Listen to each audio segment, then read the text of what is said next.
Саламатсыздар ма? Бүгінгі видеода біз сіздермен Scratchпен танысамыз.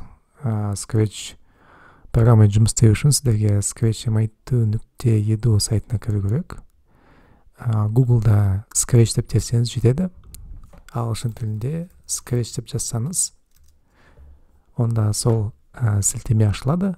Веб-сайттың сілтемеге қараңыздар, scratch.mit.edu деп жазылып тұрса, онда аша беруге болады. Ашқанда осындай терезе пайда болады. Мына терезеде сіз тіркеле аласыз. Мысалы, Scratch'та тіркелуге болады. Ол үшін входты басып регистрация істейсіз, бірақ ол міндетті емес. Мына веб-сайт астында басқалар жасаған ойындар, сол ойындарды қарап адаптация жасауға болады. Немесе кәдімгідей іздеуге болады. Исследую деген батырманы бассақ, категориямен іздеуге болады. Мультипликация, искусство, игры, музыка, история, учебники. Scratch арқылы тек қана ойын жасауға болмайды. Одан гөрі одан мультик жасауға болады. Екіде және әртүрлі образовательный білім жағынан бір квиз, программа, немесе мем, прикол жасауға болады. Соны жасау үшін сіздерге тек қана батырма басу керек. Создавай деген, создавай, немесе ашу, немесе бастау. Сол батырманы басқанда сіздерге Scratch жүктеледі, басты терезе.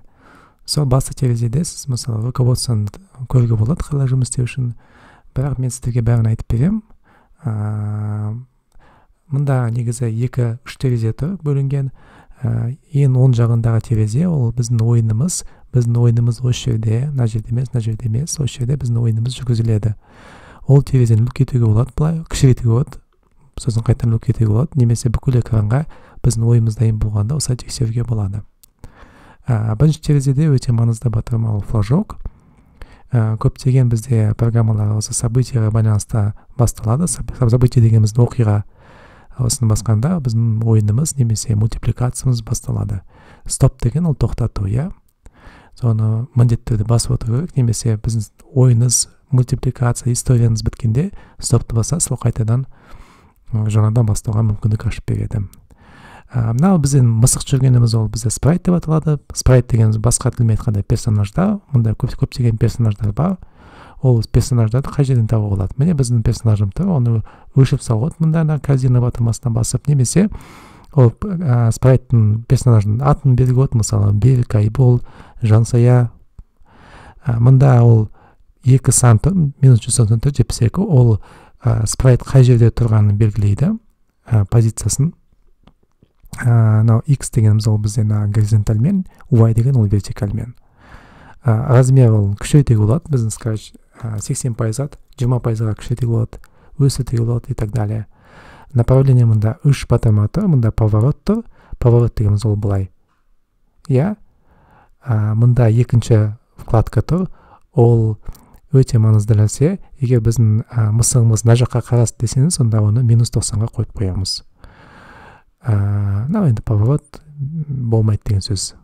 Қайттан қойып қойылады обратно. Қайттан оны қойып қойып.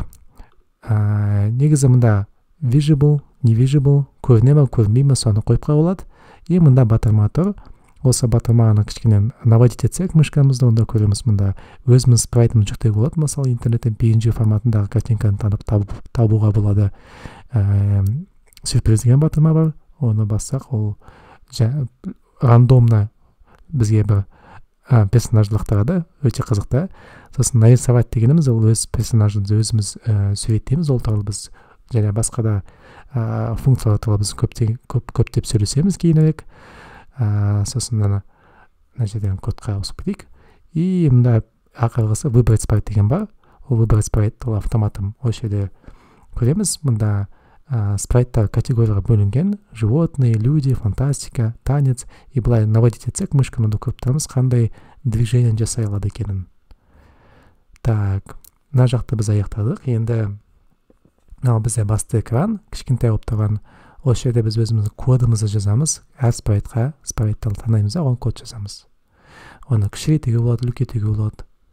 Онда нәрсе жасауға болады. Енді сол жағымызда бізде тұрған не? Сол жағымызда бізде тұрған ол біздің код бірінші секцияға бөлінген: движение, внешний вид, звук, события, управление, сенсоры, операторы, перемены и другие блоки, немесе астымызда бізде тағы қосатын блоктар бар. Мұнда костюмы тұр, әр персонажда, әр спрайтта өзінің костюмы бар, оны ауыстыруға болады. Мысалы, жүгіруді көрсетуге, билеуді көрсетуге, секіруді көрсетуге болады. И мында тоже басқа персонаждың тоже костюмдарын көріп тұрмыз. Үшінші вкладка ол звук. Әр персонажға звук қосуға болады. Мелодия, мысалы, басты библиотекадан таңдауға болады. Немесе оны микрофонға жазуға болады, өзіңіз звукыңызды. Немесе оны жүктеуге болады компьютердің MP3 форматында, немесе MIDI форматында. Немесе суперзвук, ол любой рандомный звук. Міне үш вкладка бар, әр спрайтқа оның коды, оның костюмы, оның звуктары әр спрайтқа. И ең ақырғы нәрсе айтатынымыз, ол мында сол оң жағымызда бізде сцена тұр. Сценада біз фондарымызды таңдаймыз. Тура солай жүктеуге болады, суреттеуге болады, немесе таңдауға болады. Фон, мысалы, бейсбол фон таңдаймыз. И мында бізде историямыз уже бір ситуациясы бар да, бір фон ретінде. Осы вводный сабағымыз бітті, аяқталды. Егер біздің видео ұнаса, Шәкәрім мектеп порталына проектіне жазылыңыздар. Біз өзіміз тегін сабақты жасаймыз. Жай ғана пожелание болса, ойларыңыз болса, онда бізге комментарийға жазасаңыздар, немесе жеке бөлек сабақ репетиторство керек болса, онда біздің контакттарымыз астта болады. Сау болыңыздар, рахмет.